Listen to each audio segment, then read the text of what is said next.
Well, I am so glad you're here tonight. You're in for a treat. It's a heavy issue we're going to talk about. I think it's one of the most pressing moral and social issues of our time.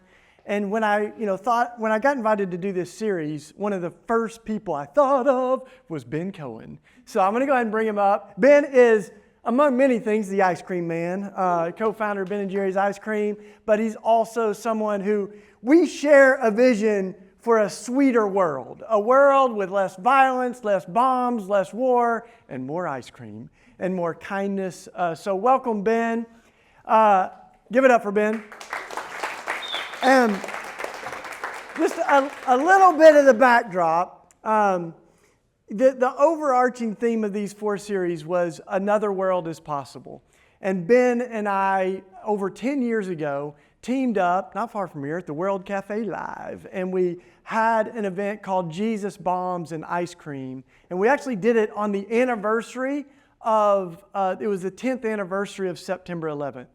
So we were grieving the violence of September 11th, but also the violence in response to September 11th, the war in Iraq and Afghanistan. And we had a powerful night. And that was the first time that we chopped up a gun. And I brought you a little visual. The whole night tonight, we lured you in with ice cream, but we're going to I think some of us, we are moved to act because of our brains, but others of us were moved to act because of our hearts. And sometimes our hearts move and our brains follow. We're also going to use our taste buds tonight, so we're using everything. And you're going to hear all kinds of cool stuff. But I brought a few things visually. This is a chopped up AK-47. And this is the first gun that we got donated and we chopped up together was an AK-47. A gun that is still legal in the United States. I mean, the irony in Philly is technically fireworks are illegal, most big fireworks, and yet you can still have an AK-47. Apparently, you can only have a knife that's 3 inches long, but you can still have an AK-47. So this is the problem, right? These guns are designed for one purpose, which is to kill as many people as possible, as quickly as possible. So we started chopping these up and turning them into garden tools. And you can see those in the back. We did a whole thing around that. But we also believe in challenging the big violence, right? And Dr. Martin Luther King, who incidentally, we remember the anniversary of his death this month. Just a week or so ago was the anniversary of when Dr. King was assassinated, a victim of gun violence, despite his passion for building a world of peace. But a year before he was killed, he gave one of his most iconic sermons, which was called Beyond Vietnam, a time to break the silence. And he spoke out against the militarism and the war. In fact, he named the giant triplets of evil as racism, materialism, and militarism. And a year later was killed. He was also very unpopular when he spoke out against the war. People said, hey, stay in your lane, keep with the race stuff and poverty, but don't talk about militarism and war. But we've got to talk about it because these things are so related. And Dr. King said, every time our kids ask us if violence solves their problem, we tell them no. But then when our government used masses of doses of violence to try to bring the change it wants in the world, we have to speak out against that too. And he called the United States the greatest purveyor of violence in the world. And said, we have a duty to speak out against the violence of our government just as much as the violence against teenagers, right? And so that violence is what we're here to speak out against. And it's also for me, as a Christian, I'll say a little bit more about this, but I always assume we're people of many different faiths and people of no faith in particular that aren't religious, but your conscience is what moves you. But as a Christian, I am also aware that our addiction to violence is a deeply spiritual issue.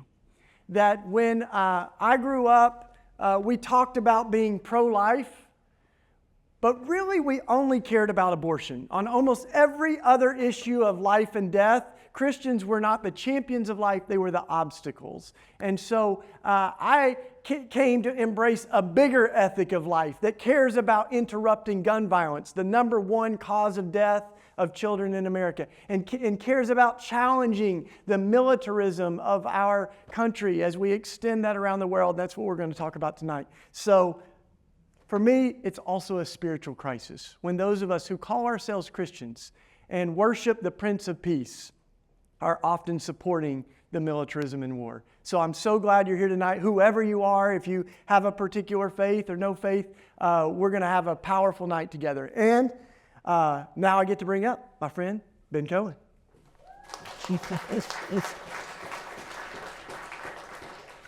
Well, thank you very much, Shane. It is beautiful to be here and beautiful to see all of you here. And thank you so much to the Common Hymnal dudes. You were beautiful. That was really inspiring. Thank you. We're going to have more than and we have the counterman back here. We have the AV guys. There's been a lot of people who have been helping out, and I just really appreciate them. And of course, you guys who are here instead of being outside in that amazing weather, because you realize where the real important stuff is happening. You know, I'm here to continue the work that we were doing at Ben & Jerry's.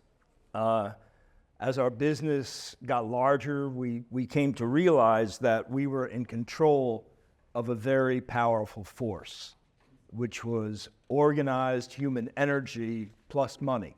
We set out on a journey to use that power in the cause of justice.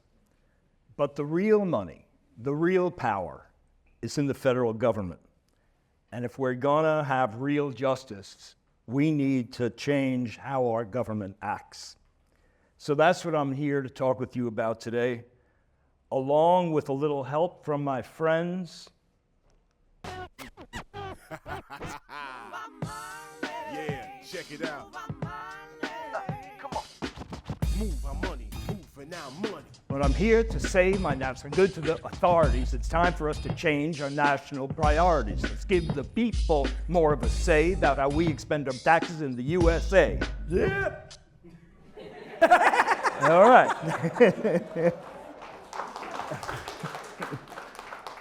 So here's some stuff that was drummed into me as a kid. In God we trust. We hold these truths to be self-evident, that all men are created equal, that they are endowed by their Creator with certain unalienable rights, that among these are life, liberty, and the pursuit of happiness. One nation, under God, indivisible, with liberty and justice for all. Faster than a speeding bullet. More powerful than a locomotive. Able to leap tall buildings at a single bound. And who, disguised as Clark Kent, mild-mannered reporter for a great metropolitan newspaper, fights a never-ending battle for truth, justice, and the American way. So I'm thinking, yeah, I'm down with that. I'm really proud of what my country is about. Yeah, and what was it like for you growing up, Shane? Well, I grew up in the hills of East Tennessee. So actually, the same hills I grew up in is where Dolly Parton was born, and it's the Bible Belt. I was immersed in Christianity, and I had a very sincere spiritual conversion where I felt like I fell in love with Jesus, and I dedicated my life to Jesus, and then I began to see some contradictions in the church. And I'm just going to make it plain tonight, because we're not going to beat around the bush. This is one of the top-selling Bible cases in America. This is true. Top-selling Bible cases in America. This was given to me by a pastor. And I said, cool. Looks, Holy Bible. He says, open it up. You open it up, and it's actually a concealed carry case. It is a Bible case designed in camouflage to carry a gun. And herein lies our problem, right? That this God and guns, trying to hold that together became impossible for me. And I began to see those contradictions. And especially as a Christian, when I read the things that Jesus said, love your enemy, blessed are the peacemakers, all of those things that I saw in Jesus, I found, I began to find myself at odds with some of the Christianity. And then I came to Philadelphia. And we started a community in Kensington, and we've been doing it for 25 years. But when things really changed for me when it came to the crisis of militarism and war was right after September 11th. And after 9/11, some of y'all weren't born, 3,000 people, it's all right, 3,000 people lost their lives, and our country was shook. People were grieving, people were angry, people were fearful, and people acted out of that in different ways. And one of the things that happened in Philly, I don't know if you remember this, but someone dropped a banner from City Hall that said, "Let's kill them all and let God sort them out." That actually happened, right? And then I began to hear other people, more redemptive voices, folks that lost their loved ones on September 11th. And one of them joined Ben and I the first time we did an event like this. And they got together as a support group. They had lost their moms, dads, children, husbands, wives, spouses, and they got together to grieve. And then as they began to see the war unfold, their prayer and their mantra became, "Our grief is not a cry for war. Please don't declare war in the name of our loved ones." And many of them went to Iraq and Afghanistan. And I got a call asking me if I would go to Iraq. And I ended up going to Iraq, and I lived in Baghdad during the time that the U.S. responded to 9/11 by dropping bombs. And it was called the Shock and Awe campaign. 900 bombs a day that were being dropped on Baghdad. And we lived in Baghdad. So our windows were shattered. We volunteered in hospitals. We went to homes. We saw the stuff that we're seeing happening in Gaza right now was happening in Baghdad, and the U.S. was dropping those bombs. And so those things shook me. But one of my biggest memories was just as the bombing started, there was a worship service in Baghdad of Christians all over Iraq that got together, and there were hundreds and hundreds that poured in to this little church in Baghdad. And they read a statement that the bishops had written, and it was written to Muslims. And they said, "We want you to know that we love you, that we are created from the same dirt of this earth that God breathed life into. And every one of us carries the image of God in us." And they said, "We want you to know that we stand against this violence as Christians." And then they pointed to the cross, and they said, "This cross shows us another way that leads to life. It's about loving our enemies, not trying to kill them." And then the whole place started singing Amazing Grace in Arabic. And I was so moved. I got my little Pentecostal self, and I went up to the altar and I talked to the bishop, and I said this. I said, "Bishop, I had no idea there were so many Christians in Baghdad. This place is packed." And the bishop goes, "Yes, this is where Christianity started." And he goes, "That's the Tigris River and the Euphrates." And he said, "You didn't invent Christianity in America. You guys just domesticated it. And you go back and you tell the Christians in America that we are praying for them to remember who they are." So those words continue to echo in my soul. And it reshaped how I think about militarism and war. That this isn't just some kind of idea to debate, but human lives are at stake. And this is an economic crisis, but it's also a social and spiritual crisis. So, while after I was watching those movies and Superman and all, I went to school and I learned about the Monroe Doctrine. What? My country claims control over other nations? Manifest destiny. My country says it is chosen by God to annex territory through war and the use of force. Our sphere of influence, the whole Western Hemisphere. So General Smedley Butler was the most decorated Marine of his time. He actually grew up right here in Philadelphia on the main line. When he was a little boy, he always wanted to be a soldier. He enlisted at the age of 16, rose up the ranks, and led many invasions. Then he saw the light. I served in all commissioned ranks from second lieutenant to major general, and during that period, I spent most of my time being a high-class muscle man for big business, for Wall Street, and for the bankers. In short, I was a racketeer, a gangster for capitalism. He went on to say, I helped make Mexico safe for American oil interests. I helped make Haiti and Cuba a decent place for national city bank boys. I helped in the raping of a dozen Central American republics for the benefit of Wall Street. I helped purify Nicaragua for the international banking house of Brown Brothers. I brought light to the Dominican Republic for the American sugar interests. I helped make Honduras right for the American fruit companies. In China, I helped to see to it that Standard Oil went on its way unmolested. That was all before World War II. So you might say, well, that was then. Well, this is now. These are all the countries that our country has been involved in so-called regime change.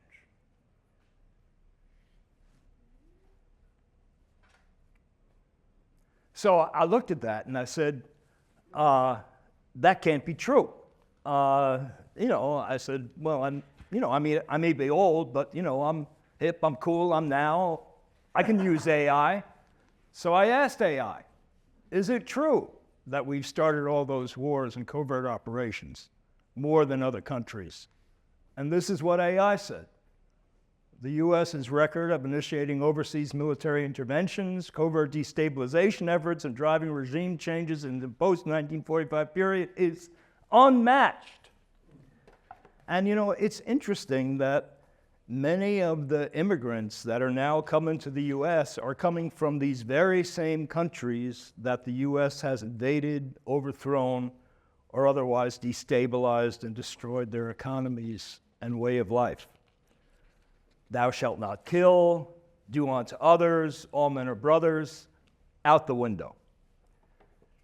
In business, counter to what was established business theory, I learned that there's a spiritual aspect to business, just as there is to the lives of individuals.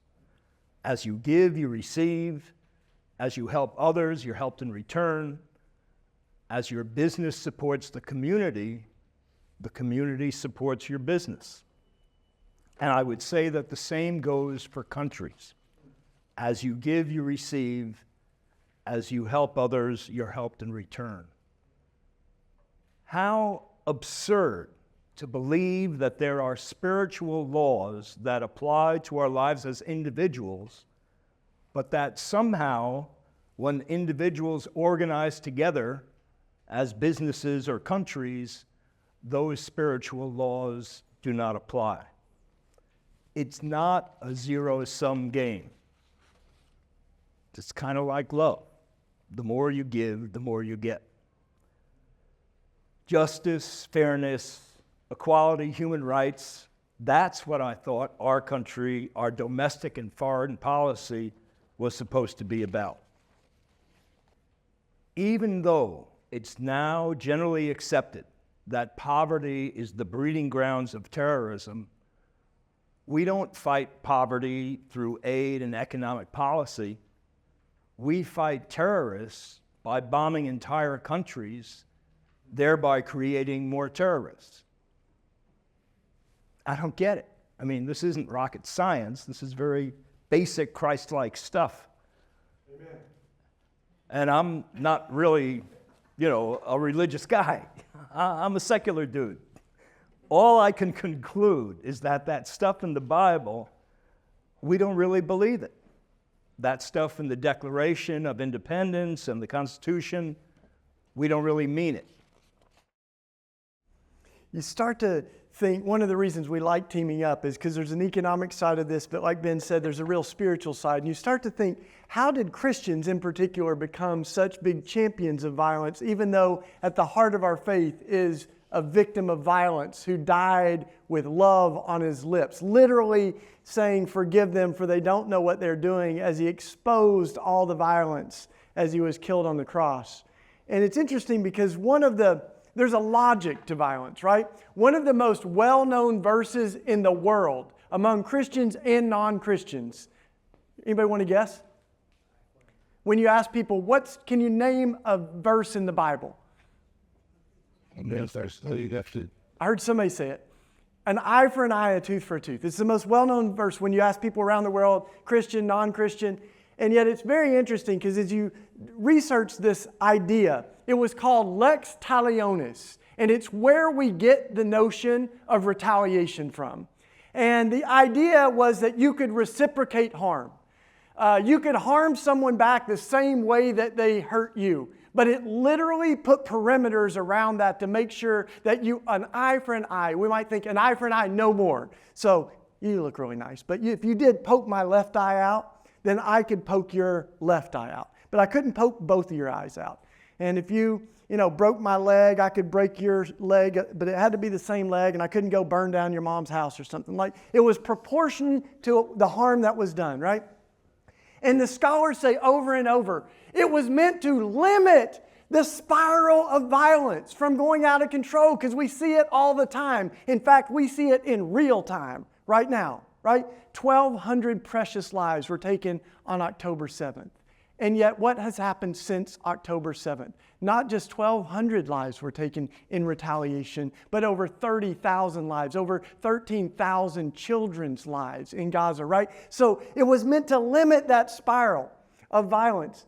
And yet, we've used it as a license for revenge, to justify our vengeance. An eye for an eye and a tooth for a tooth. And so it's interesting, though, because most of us, I think deep down, we know that we can do better than reciprocate harm, right? I mean, an eye for an eye, a tooth for a tooth, but two wrongs don't make a right. That's what my mama taught me. Two wrongs do not make a right. Don't hurt someone back, even if they hurt you. And we know deep down that justice, if you really poke my eye out, justice is not harming you back and poking your eye out. We can do better. We can heal the wounds. And so when Jesus comes, it's interesting because he knew that framework, right? He knew that paradigm of justice. And he even says, you've heard it said, an eye for an eye, a tooth for a tooth. But I tell you this, you might have a legal right, but that doesn't mean it's morally right. Don't hurt them back. Do not repay evil with evil. That's what the scripture says, right? That's what Jesus embodied. And so how did we move so far? In fact, Jesus even has one of his own disciples that tries to use a weapon. The soldiers come to arrest Jesus, and Peter picks up his sword, cuts a dude's ear off.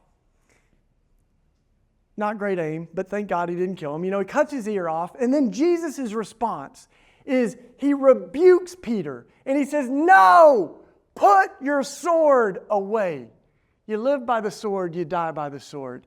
And then he picks the ear up. It's pretty cool. It's like, pops it back on the guy and heals the guy that Peter wounded. And the message is so clear that we don't repay evil with evil, that love is the only way forward. We're to wear evil down with love, right? And that's what Dr. Martin Luther King and so many people have taught us. Dr. King said, you can burn down our houses and we will still love you.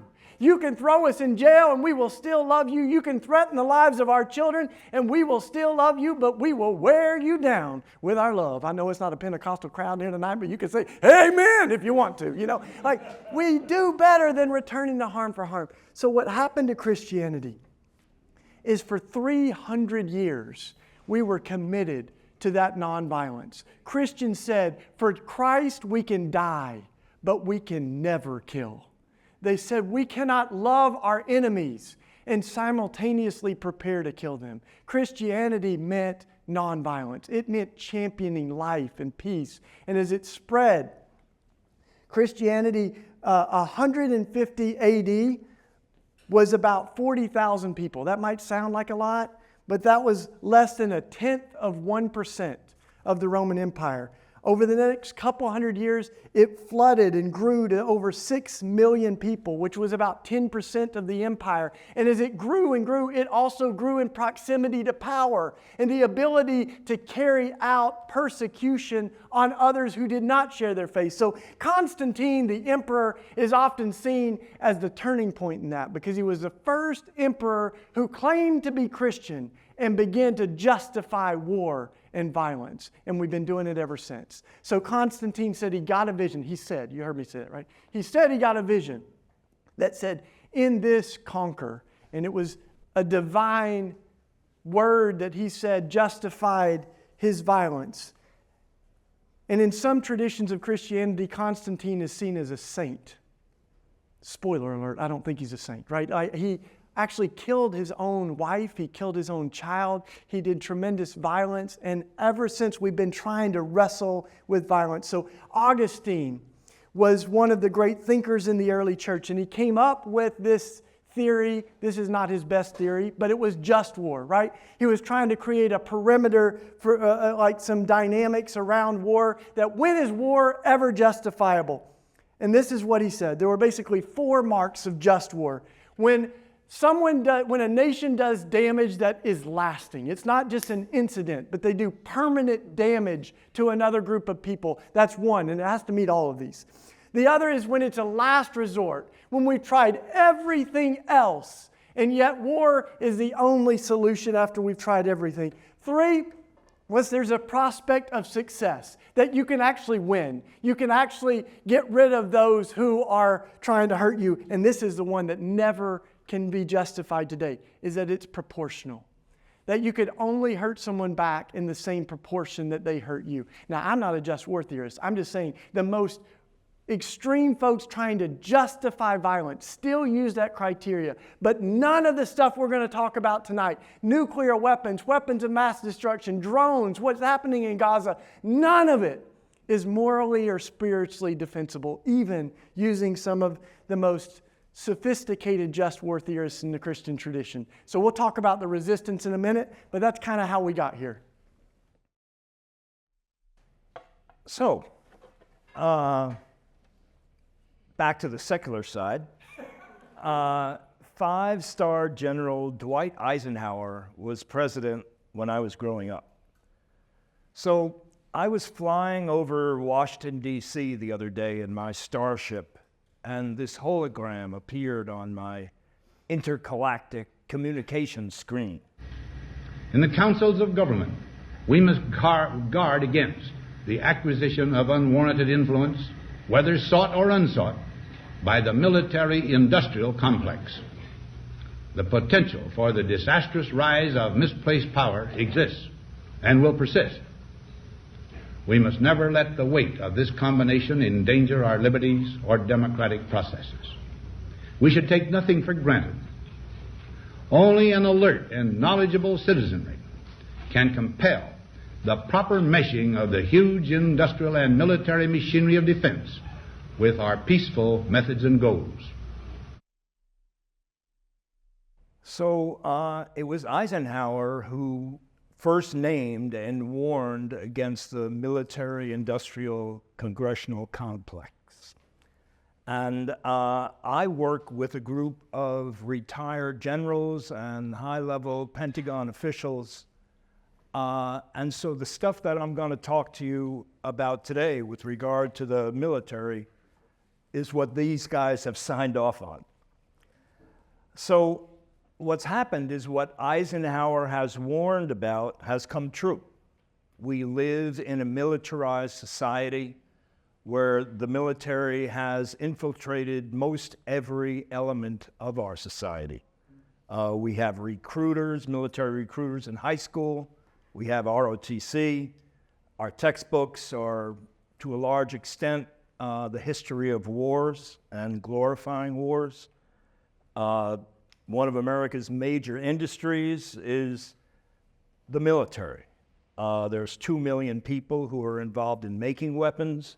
There's 1 million people that are civilian Pentagon employees, and there's 3 million people in uniform. Our public spaces are filled with statues of military leaders. When you go to the airport, the military boards first. I mean, why don't we have teachers board first, or child care workers, people that are doing the incredibly important job of bringing our children into our society? Research at colleges and universities, physics and science departments, funded by the Department of Defense. Air shows that people go to for entertainment are actually displays of weapons that are used to kill thousands, millions of people. Sports coverage, military flyovers. Entertainment, movies, we see glorified the military. The Pentagon happens to have a $4 billion PR budget, and they work with people who make movies. If the movies show the Pentagon and military in a positive light, they help them out, and if you don't want to show them in the light that the Pentagon wants to be shown in, you don't get helped out. And we have a militarized foreign policy. See this map? You know, there's actually 800 dots on this map. Many of them are on top of each other. You want to know what that is? Each one of those 800 dots is a U.S. military base. And, you know, you might say, well, we have 800 military bases. Other countries must have a lot of military bases outside their countries. Well, the country that has the most is Russia, and they have 20. So the United States claims the entire world to be its sphere of influence. The entire world is our so-called national interest. And that means our government will go so far as to use military and covert means to overthrow or to defend our claim to the entire world. We also engage in economic sanctions to countries we don't like, economic sanctions that harm the citizens of those countries. Bombing, killing, maiming, destroying people's homes and villages who have done nothing to us isn't very nice and not very Jesus-like. It's immoral, and we keep on doing it with our own soldiers in Vietnam, Afghanistan, and Iraq, and in Yemen and Israel by supplying arms. It doesn't really endear us to the people whose lives our government is destroying in our names and with our money. Many of them actually end up hating us. Some of them become terrorists. One thing it doesn't do is make us more secure.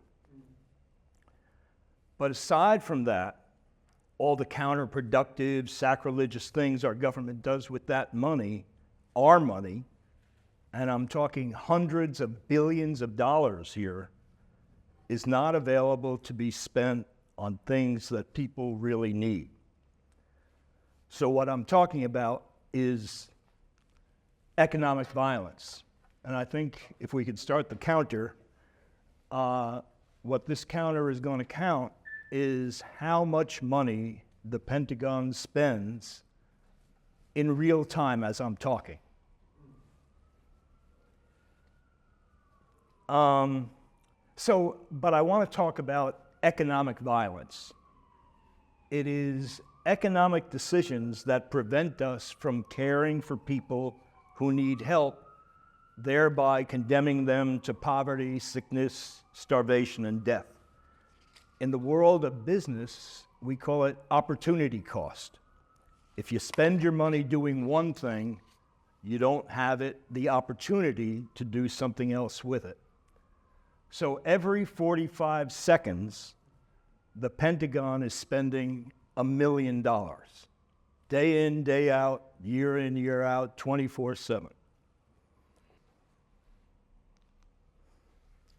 Pope Paul said that the overproduction of military devices is in itself an act of aggression, for even when they are not used, by their cost alone, armaments kill the poor by causing them to starve. And Eisenhower, in another speech, started talking about this very issue. Every gun that is made, every warship launched, every rocket fired signifies, in the final sense, a theft from those who hunger and are not fed, those who are cold and are not clothed. This world in arms is not spending money alone. It is spending the sweat of its laborers, the genius of its scientists, the hopes of its children. The cost of one modern heavy bomber is this: a modern brick school in more than 30 cities. So Eisenhower then went on to talk about other trade-offs, but this was back in the 1950s, and I thought I'd bring them up to date. So the cost of one F-35 fighter jet is health care for 26,000 uninsured people. The cost of one aircraft carrier is good public education for 2.5 million students in poor communities. The cost of one Ohio-class submarine is affordable housing for 1.3 million people. And if you'll indulge me, I'd like to just talk a little about lead poisoning. The effects of lead poisoning on young people is creating learning difficulties and lower IQ, slower growth and anemia, hyperactivity and attention deficit disorder, and according to the World Health Organization, it is untreatable and irreversible. The world's expert on lead poisoning said this: if you were going to put something in a population to keep them down for generations to come, it would be lead. The cost to eliminate exposure to chipping lead paint in low-income housing would be $10 billion. It's not $10 billion a year, it's $10 billion once. And the cost to get lead out of drinking water would be $35 billion. Just a one-time expense. And the net benefit of doing that, the net benefit of reduced healthcare costs, the net benefit of not having lifetime earnings loss, not having to do special education, not having to deal with behavior problems and crime, the net benefit is $200 billion. So it's an expense that pays for itself. The quantities we're talking about, billions, are too enormous to wrap your head around. We need to change what we call them. That's what Eisenhower was trying to say, I think. Those billions are actually units of our soul, of our national spirit, our essence. The military-industrial congressional complex has invaded every corner of American life, stolen the soul of our society. And the sickness of our society is manifested by deaths of despair from alcoholism and drugs, and in the extreme, by mass shootings, which for an individual are not much different than mass bombings for a country. So I'm talking about money. Money for weapons that comes at the expense of preventing sickness, malnutrition, health, and this gets into the federal discretionary budget. We're going to take a look at that, but first a little background. The amounts of money in the federal discretionary budget are inconceivable, huge, gigundous, unfathomable. I mean, we're talking billions here. So just to put the numbers in perspective, how many million? Well, yeah, about 8 million now. Just to put the numbers in perspective, how much is a billion? Well, 1 million seconds is about 12 days, about 2 weeks. You can vaguely get a grasp of that. 1 billion seconds is about 32 years. That's just 1 billion. I mean, at Ben & Jerry's, we used to talk about the idea of having a billion-second Sunday, that when you came in and you were 32 years old, you get a free Sunday because you had lived a billion seconds, but we didn't do that. And 1 billion minutes ago was the year 114 AD.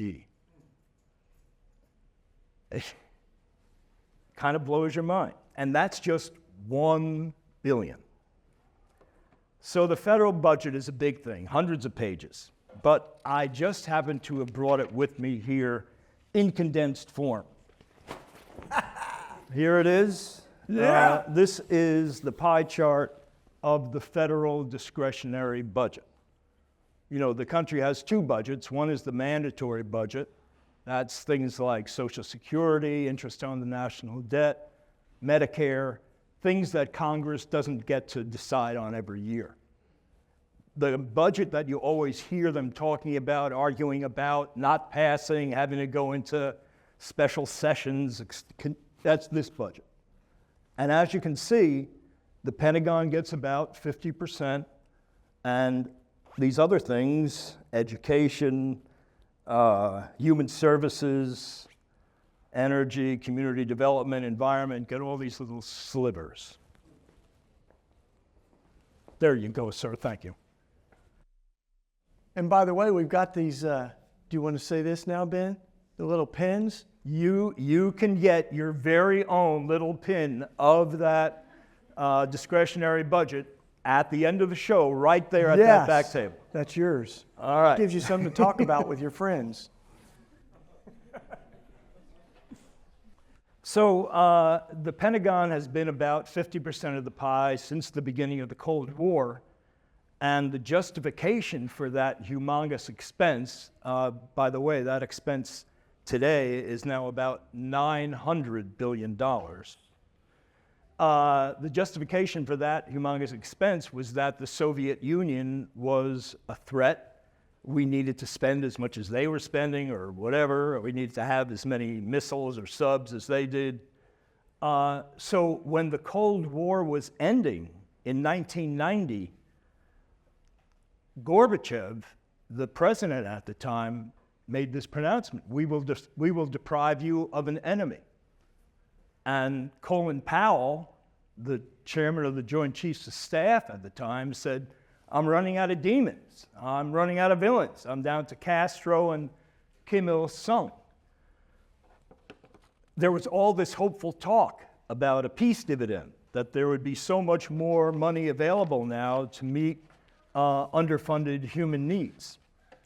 Well, talk like that must have really had the weapons manufacturers and the whole military, industrial, congressional complex quaking in their boots, because from out of nowhere, the Pentagon came up with the so-called two-war scenario, that now, instead of needing to battle the Soviet Union, we need to be prepared for two smaller wars at the same time in different parts of the country and different parts of the world. And what do you know?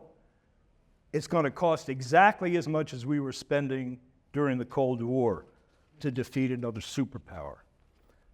This is kind of a system that we call a self-licking ice cream cone. It's been called a self-licking ice cream cone by people other than myself. I didn't realize that I was related to what's going on here, but it's essentially a perpetual motion machine. I used to think that it was just the Pentagon inflating threats, which require a military response, which secures funding for the Pentagon. But now I'm beginning to understand that it's not just manufacturing the threat and the response, but also keeping us in a state of perpetual war by creating more terrorists through our war on terror. Cold warriors never die. The people that are running our government, the people that are running the military were Cold warriors. They were alive, and Russia says, I give up, you win. But they still wanted to look at Russia as a threat. So NATO is a military alliance which was established during the Cold War to protect Europe from the Soviet Union. The Soviet Union goes out of business, NATO is really no longer needed, but we kept it. And so Gorbachev, the Soviet Union, had one condition for giving up, ending the Cold War. And they said, whatever you do, don't expand NATO all along our border. And the US agreed to that the Secretary of State at the time, James Baker, finally, famously said, "Not 1 inch. We will not expand NATO 1 inch." And there then ensued a timeline of events that Americans have forgotten about, but have been top of mind for Russia. So in 1996, the weapons manufacturers formed the Committee to Expand NATO, spent $50 million lobbying Congress. Next year, 50 foreign policy experts, the former ambassador to Russia and people who had been working on the Cold War, all said that expansion was a policy error of historic proportions. 1999, NATO admits some more countries. Russia says, don't do that. 2001, US withdraws from this treaty. Russia says, don't do that. 2004, more countries joined NATO. Russia's parliament passes a resolution against that. NATO announces plans for Ukraine and Georgia to join. Russia says, don't do that. US puts missile systems right on Russia's border. Russia protests. There was a legally elected Ukrainian president who was actually friendly to Russia that was overthrown. And it's a little, it's not clear, but a lot of people think that the US helped. And the US begins this troop buildup.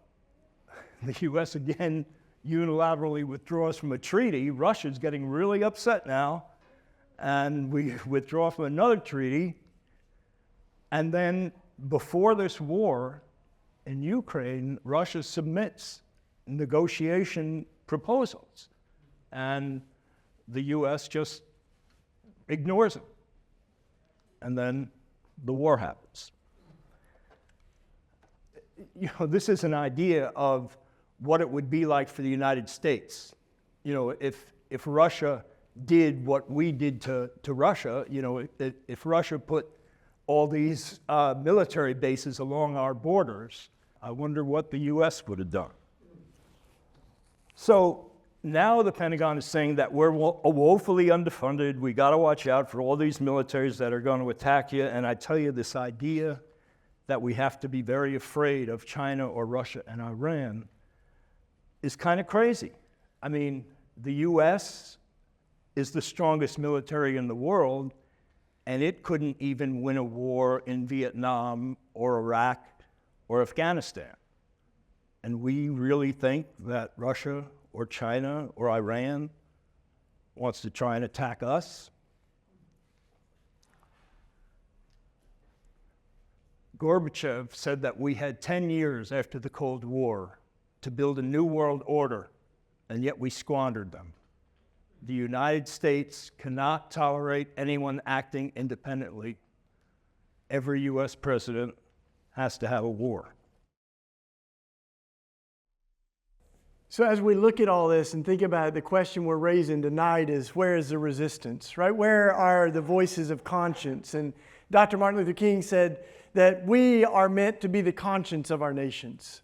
We're meant to stir hearts with compassion. We're meant to change the things that our nation is doing wrong. And when you do that kind of work, like Dr. King did, people often, it's not very popular, right? And Martin Luther King, at one point, someone flung an insult at him and said, "You're maladjusted." And he took that insult and turned it on its head. And he said, "Maybe I am maladjusted." That we live in a world that has become way too adjusted to the stuff we're talking about tonight, to militarism and war. We live in a world that's become way too adjusted to other people's suffering. And so we want to say, when folks say that we're idealists or we're not in touch with the real world, I think we could suggest that it's out of touch. It's unreasonable, right? To have 100 people now that own the same amount of money as half the world's population. It's unreasonable to have weapons that are 100 times stronger than the bomb that we dropped on Hiroshima. right? What's reasonable? What's going to make for a safer, more beautiful world? And it's interesting because one of those moral voices lived in the same time as Constantine, when Christians were beginning to resort to violence, and his name was Cyprian. He was a bishop. And Cyprian pointed out the paradox. He said, isn't it interesting that when an individual person kills another person, we all know it's wrong, and we call it out. Murder is wrong. But Cyprian said, but why, when our nation does it, do we baptize it and call it holy or good? And he said, it is wrong to kill, whether it's done by a criminal or by a governor or a king or a president. Cyprian said, it is always wrong to kill. It is always a violation of love to take the life of another human being. So part of the invitation tonight, as we continue to explore the crisis that we're in, is for us to ask the question, what does it look like to be a part of the resistance, right?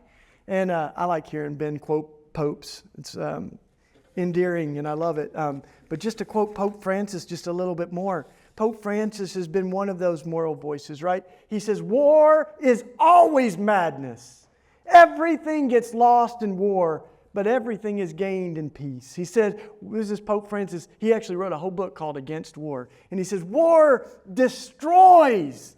It ruins the beautiful work of God's hands, God's masterpiece of human beings. War ruins everything. And he says the human heart is weak and impulsive. If we find instruments of death, sooner or later we use them. And Pope Francis even calls the dealers of weapons merchants of death. And he uses that language for companies like the one right here in Philadelphia area, Lockheed Martin, that are making a killing off killing, that have turned war making into a business. So we want to be a part of that resistance. Now, what I don't know if you know if Pope Francis got his name from another saint that much of the church recognizes, Saint Francis, right? And Saint Francis is one beautiful example. The Pope took his name, Francis, as Pope Francis, but he was a part of the resistance in the 13th century. So in a time where Christianity had lost its way, we were literally fighting what we called a holy war. And Francis was drafted into that. He became a part of the military complex, and then he read the Sermon on the Mount. He read the words of Jesus. And he said, I can't love my enemy and kill them. I cannot fight in the war. He ended up, this was a time where Christians were literally taking the heads of Muslims and firing them out of cannons. And he said, this is evil. It's demonic. And I want nothing to do with it. He stripped all the military, all the armor off of himself, and he went and he met with the head of the Muslim community, Sultan Al-Kamil. And at this time, Muslims were offering a piece of gold for every Christian that was killed. So there was hostility and hatred. But he said, this is not going to lead for a better world. And St. Francis kind of courageously had this meeting with the Sultan. And they were the legend goes that they were so moved by the humanity and the compassion of each other that they built a lasting, enduring friendship. And the Sultan gave St. Francis a horn that he used to call the Christians together in prayer. It's a little ivory horn. They still have it in Assisi. And just to make this a weirder, wilder night, I ended up with a little St. Francis relic. Some Christians are weird. You know, this is actually a Vatican certified piece of St. Francis's body. So if that weirds you out, stick with the ice cream. But this is a piece of, it's probably his hair or something, fingernail, I don't know. But this is a part of St. Francis. And many of us, part of what we remember when we remember the saints is that their lives can inspire us to live with courage right now, to ask what does it look like to be maladjusted in the way that Francis and Dr. King and so many other war resistors have been in history, to be a part of building a world that we're proud to call home, right? And we're not going to build a better world by killing other people's children. It's just not going to happen. So let's find another way together. So you can come back and say hi to Francis in the back. I'll have him back there with me. Back to you, Ben. So here's a word that I never really understood. I heard people use it, and so I decided to figure out what it means. And in the political context, hegemony is the political, economic, and military domination by one country over all other countries. And that is the official policy of the United States. One of our ambassadors made this statement: since its founding, the United States has consistently pursued a grand strategy focused on acquiring and maintaining preeminent power over various rivals, first on the North American continent, then in the Western Hemisphere, and finally globally. That's what our politicians call the rules-based international order. If instead of trying to cooperate with the rest of the world, our government policy is to be king of the hill and rule the world. And as soon as a country starts to advance militarily or economically, the US brands that country as an enemy. The problem with all this is not just that we're trying to rule the world through force and covert meddling. The problem is economic violence. You've seen that slide before, I know, but it's the major thrust of this talk, and that's why I just can't show it enough. When you hear the news, it sounds like there's all these countries that are preparing to invade the United States, building new weapons, new battleships, new missiles. They make it sound like we better get on the stick and catch up. But here's the reality. Here's what these other countries that we're so concerned about are spending on their militaries. China, spending that much, that's about $300 billion. Russia is way less. Iran is virtually nothing. And here's what the US spends. The US spends the black part, and the blue part is our allies that are sworn to defend us.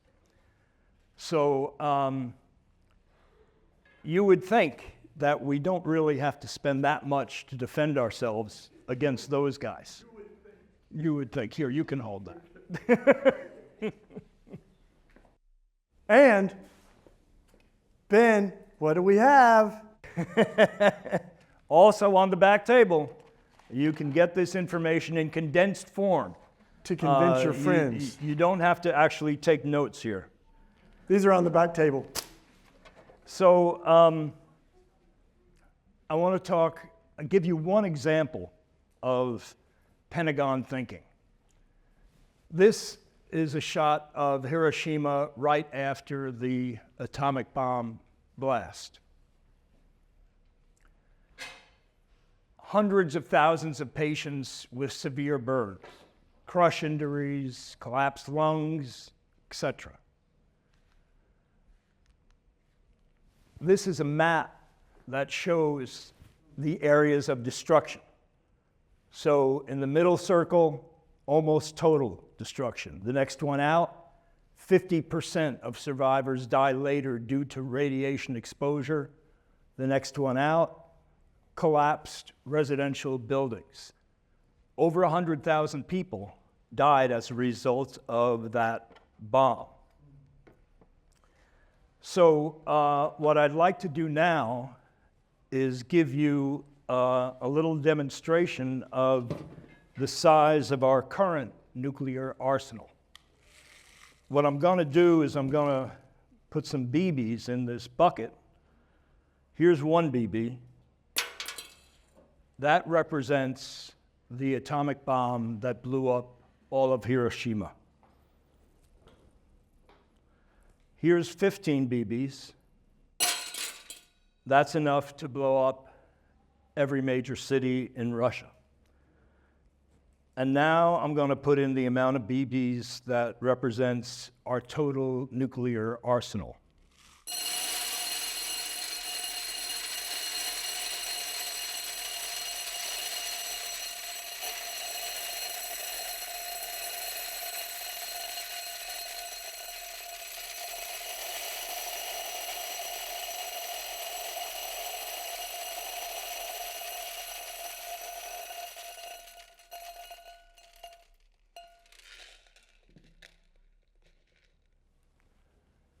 That was 10,000 BBs, the equivalent of 10,000 Hiroshima-sized bombs. And now we're building a whole new generation of nuclear weapons at a cost of $1.5 trillion. This is the actual word that's used by the authorities to describe what we're doing here. It's called mutually assured destruction, MAD. That's the whole theory. If we have a shitload of nuclear weapons and they have a shitload of nuclear weapons, neither side is going to want to blow up the other side, because then they'll get blown up by the other guy's weapons. That's brought to you by that insane asylum on the Potomac. Yes, the Pentagon. You know, General George Lee Butler became the head of the Strategic Air Command. This is the part of the Army, well, part of the Air Force actually, whose job was to send bombers over to what remained of the Soviet Union after a so-called nuclear exchange. He said, that's crazy. You know, he looked at the targeting. I mean, we had so many nuclear weapons that we were like bombing one bridge 3 times with nuclear weapons. And he actually dissolved the Strategic Air Command. And then he spent the rest of his life, he's still alive, fighting the nuclear weapons industry. And he's essentially saying here that the U.S. signed a treaty, the Nuclear Non-Proliferation Treaty, which was signed by virtually all the nations of the world. And it was a deal. The non-nuclear nations agreed not to try to get nuclear weapons, and the nuclear-armed nations agreed to disarm. Clearly, the U.S. is not living up to that one. So, you know, I don't know about you, but I always hear that USA is number 1. And so I thought I'd look into that and see what's behind those numbers. So I looked at several different categories. You know, there's these international organizations that rank countries on different, in different categories. So there was about 100 or 111 different countries that these analyses considered. So in terms of income disparity, the U.S. ranks number 61. In terms of access to health care, we rank number 11. In terms of reading, we rank number 13. That's after Estonia. In terms of environmental performance, we rank number 43. In terms of maternal mortality, we rank number 46. That's worse than Russia. And in terms of standard of living, we rank 13th. That's worse than Liechtenstein. In military spending, however, we're number 1. And in weapons sales, we're also number 1. It was Eisenhower who said that the problem in defense is how far can you go without destroying from within what you're trying to defend from without. And Martin Luther King said that a nation that continues year after year to spend more money on military defense than on programs of social uplift is approaching spiritual death. Economic violence, the dollars that do double duty, that kill people twice. So has more military spending made us more safe, reduced threats? No, there's always more threats. War does not create peace. War and the preparations for war create more wars. We're not reducing threats. We're creating terrorists faster than we can kill them. So one of the questions we get to ask is, what does it look like to build a safer, better world? And I think there's a appropriate scripture that says that perfect love casteth out fear. And you think about so much of this is driven by fear. I just recently came across a study that showed how unreasonable our fears are. In fact, this was done particularly around immigrants and refugees. And it listed all of the things that are more likely to kill you than an immigrant or a refugee because of all the scare tactics that are out there. And the things on that list were a cow, that was on the list, a roller coaster, lightning. One of them was a vending machine falling on you, more likely to kill you than an immigrant or refugee. And yet we are conditioned to fear. We're conditioned to create scenarios in our mind where we need weapons like the Hiroshima bomb. And yet you start to go, what kind of world do we want to live in? So it's a moment that we can say, hey, we're going to stand on the promise that we want to live in light of love, not in light of fear. And I learned a lot about that when I was in Iraq. We heard these kids that were singing, and I'm going to play it for you in just a second. These kids that in the middle of the sanctions and the bombing, we heard them singing a song, and my friends recognized the tune and grabbed a recorder. It might be a little hard to hear, but I'm going to hold it up, and you can hear these kids in the middle of the war.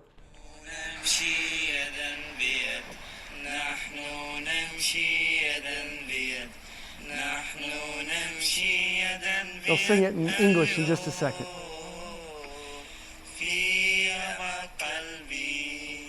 Do you recognize it?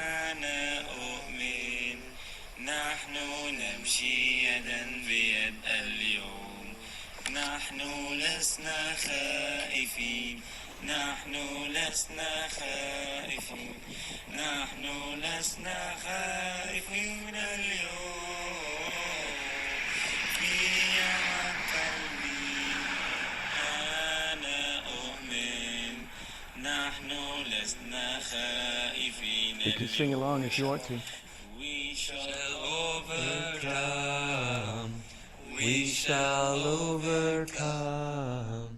We shall overcome someday.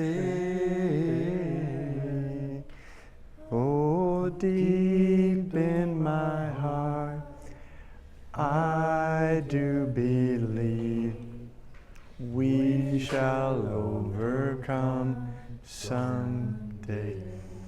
So there's this vision that we will beat our swords into plows and our spears into pruning hooks, right? And it talks about how children will lead the way. It talks about how we will live without fear. And it even says nation will not rise up against nation anymore. We will learn violence no more.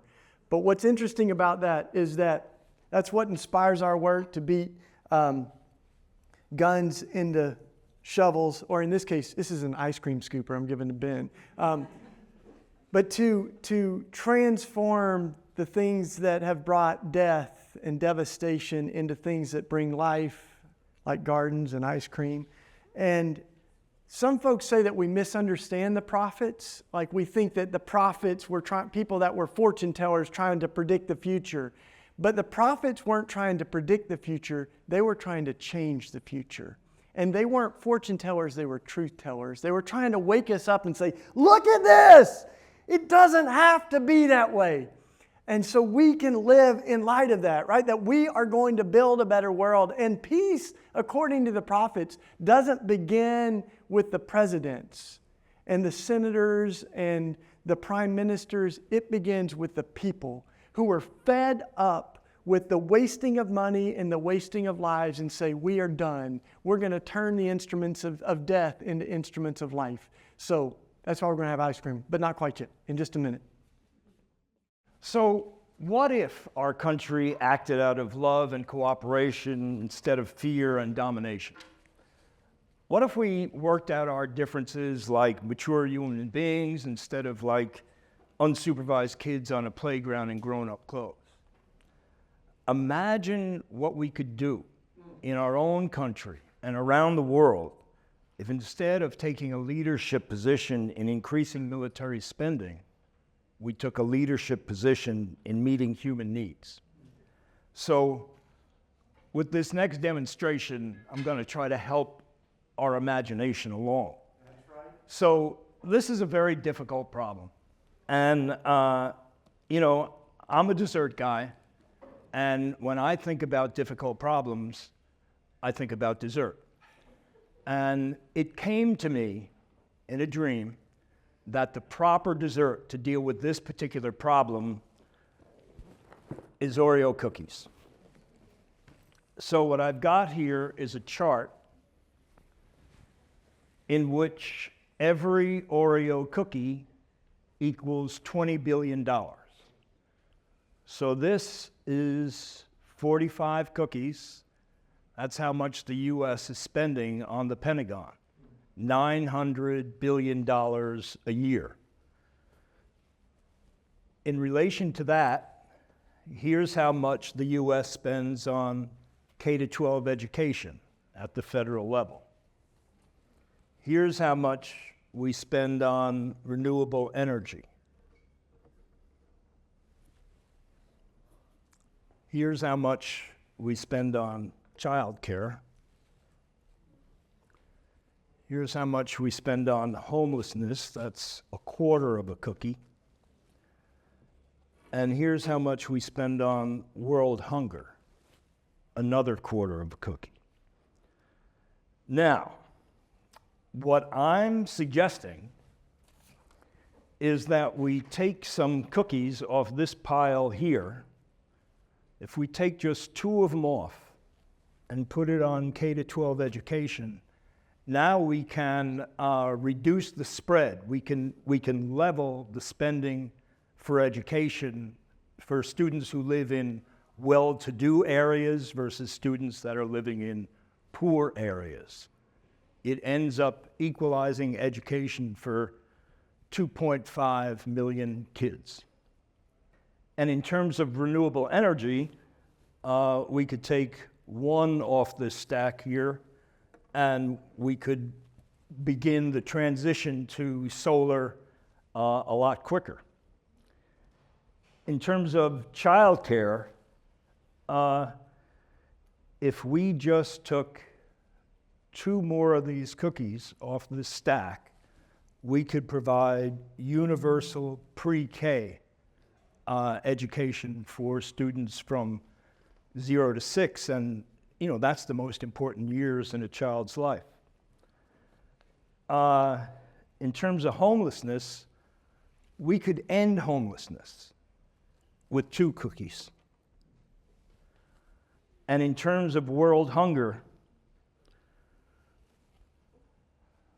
another 2 cookies, $40 billion, and all those people around the world that are currently dying of hunger and starvation would live. Well, you might say, taking all those cookies off, that's going to leave us vulnerable to these other potential adversaries. Well, here's how much they spend. This is how much China spends. Let's see here. Here's how much Russia spends. Here's how much Iran spends. And here's how much North Korea spends. That's a quarter of a cookie. So as you can see, even after meeting all those needs at home and around the world, we still got more than enough cookies to defend, to keep our country from being invaded. So yeah, this information, as we said, is available on the pen, in the back room. And the Oreos. And the Oreos. Oh yeah, you get to keep the Oreos. So don't get me wrong. I love my country. It's just the government I can't stand. And I appreciate the men and women in our military who genuinely want to serve and defend our country. It's just the people who order them to attack innocent people that drive me up a wall. People hate war. Mothers, fathers, sons and daughters, sisters and brothers of one country do not want to kill mothers, fathers, sons and daughters, sisters and brothers in another country. The movement against war and for justice is growing. We are making headway. In the run-up to the war in Iraq, there was the biggest global mass demonstration in history, 35 million people. The Occupy and George Floyd and Black Lives Matter protests were huge. In Russia and Ukraine, young men are being forced to join the army and kill people just like them. They don't want to do it. In the US, despite huge pay increases, financial incentives, great benefits, and lowering standards, the Pentagon is not able to recruit enough people to fill the ranks. They don't want to do it. Despite all the lies, recruiters in public schools, recruitment advertising, and propaganda, potential recruits understand. They don't want any part of wars against people who have done nothing to harm them. Trust in the military, that's the top line there, is dropping. Like it has never dropped before. It's now below 50%. And many of those that have joined the military feel abused when they deploy and they see what's actually going on. And we know what these wars are really about. And we joined the military for many reasons. Because we need a college education, because we need a job, because we need health care. And then we joined the military, and they tell us that our enemies are poor people in caves in Afghanistan, or poor people in deserts of Iraq. But we've been to those countries, and we know that our enemies are not other poor people abroad. Our enemies are the people that laid us off from our jobs, that denied us health care, that make it impossible to get an education. Our enemies are not in the poorest countries on the planet, but right here in the richest one. Are costing over $700 million every single day. This is a crime. Every single day, while so many of us are hurting. Well, I think all of us here and the vast majority of people in this country would agree that we can spend $700 million a day better than bombing people that we have no reason to bomb. We can spend $700 million a day rebuilding those countries we've destroyed. We can spend $700 million a day caring for the veterans we get home when they get home, and then we can spend $700 million a day giving every single person health care, a college education, a job, and a livelihood, and a home. That's what we need to be spending our money on. And to add to that voice, conscientious objection. Folks that object to war because of their conscience, just like Mike Praisner that we just saw, are everywhere. And this is a rich tradition, right? The first documented Christian conscientious objector was 295 AD, hundreds of years ago, and people have been doing it ever since. And right now, in Israel, there are 3 young people that refuse to fight and refuse to carry out orders to support the war in Gaza. Listen to their words. This is an 18-year-old who is in jail right now for refusing to fight. Slaughter cannot solve slaughter. I do not want to take part in the continuation of the oppression and the continuation of the cycle of bloodshed, but to work directly for a solution. That's Tal Mitnick, and he is followed by Sophia Orr and Ben Arad, who are all in jail right now for resisting orders to kill. So that rich tradition invites us to show courage in our own way, right? Courage has a lot of different forms, so let's ask ourselves as we eat our ice cream tonight and we dream of a world with fewer bombs and more ice cream, what does it look like to show courage right now for each of us? We're also going to have a clipboard on the back table so you can sign your name and give an email or whatever best way to keep in touch with you so we can keep building a movement of resistance to war and militarism. So now citizens today around the world are outraged and in the streets to protest Israel's ongoing slaughter of Palestinians. 60% of Americans are opposed to this mass murder. So what do we do about all this stuff? We keep coming back. We keep at it. We keep raising our voice. We keep protesting. We keep showing up in the streets. We keep using social media. The major issues of our time, slavery, women's suffrage, civil rights, gay rights, they were all multi-generational struggles. And we're part of that.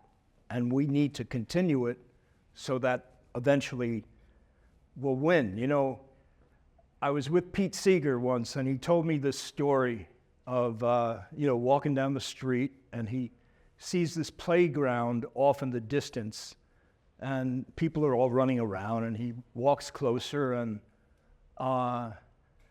he sees what's going on, that there's this huge seesaw, and the side that's down has this huge boulder on it, and there's a big ladder going up to the other side of the seesaw. There's a big pile of sand, and there's this whole bunch of people with teaspoons that are taking a teaspoonful of sand, climbing up the ladder, and dumping it in this bucket on top of the high end of the seesaw. But Pete's looking at this, and he's noticing that there are holes in the bucket. And, the sand is coming out. And he pulls one of these guys that's running around with the teaspoon. It's hard to get him because the guy's very, very busy. He pulls him aside. The guy mops his sweating brow. And Pete says, "Hey, don't you see? There's holes in the bucket. You're never going to get that seesaw to flip." And the guy with the teaspoon says, "Oh, no, you don't understand. There's more of us with teaspoons all the time. And sooner or later, we're going to be putting sand in faster than it's coming out. And all of a sudden, the whole thing is going to flip." All right. And so that's what we're doing. Our country, the richest country in the history of the world, needs to learn to measure its strength not in terms of how many people we can kill, but in terms of how many people we can feed, clothe, house, and care for. And as we think of the words of Jesus, it's really interesting. I'm not going to give an altar call and all that, don't worry. But I think of the words of Jesus, and one of the things that he said is that all of us are going to be gathered before God one day, and we're going to give an account for our life. In fact, he even says all of the nations are going to be judged and held account. And according to Jesus, the questions that will be asked are not just doctrinal questions about what we believe, but the question we will be asked is this: when I was hungry, did you feed me? When I was sick, did you take care of me? When I was a stranger, did you welcome me in? Whatever you did to the most vulnerable people in your world, you did it to me. Isn't that something? So maybe we can say that whatever we do to the children in Gaza, whatever we do to the folks living on the streets right outside this door, we're doing it to God because the image of God is inside of them. So thanks for being here tonight. Thanks for dreaming of a better world together with us. We like doing this. We're going to keep doing it. So thank you for being here. Give a hand for Common Hymnal, who are going to lead us out in song tonight. You got anything else? I'm good. Good.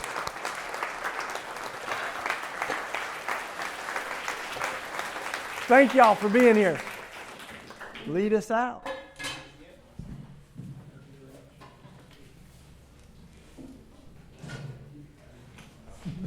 Thank you.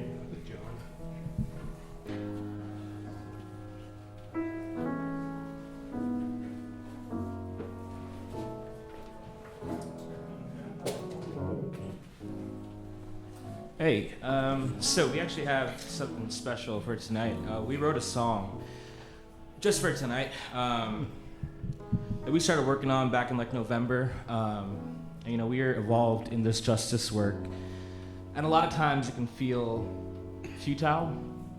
Who are we railing against? What power do I have over these war machines? And we were reminded of Dr. King's most famous speech. I have a dream. And a lot of the work that we do is inviting people to dream of a better future for us. So we're grateful to be here, and this is called Would You Dream With Me? Would you dream with me that no bombs would drop near or far. Would you dream with me that our kids won't be students of war? Would you dream with me that our guns would be melted and shaped into garden tools? There's a better way for you and me. War is over, peace be honored, no more grieving sons and daughters. Would you stand with me? 'Cause I know you're stronger together. Would you fight with me? Hand in hand, make a world that is better. Would you dream with me? See your battlefields turn into pastures. We can sow the seed. There's a better way for you and me. Wars be over, peace be honored, no more grieving sons and daughters. Wars be over, peace be honored, no more grieving sons and daughters. Wars be over, peace be honored, no more grieving sons and daughters. Yours be over, peace be honored, no more grieving sons and daughters. Would you dream with me?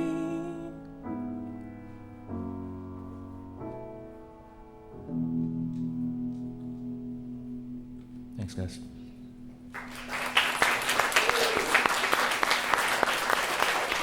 Please, one more round of applause for Common Hymnal. That was amazing.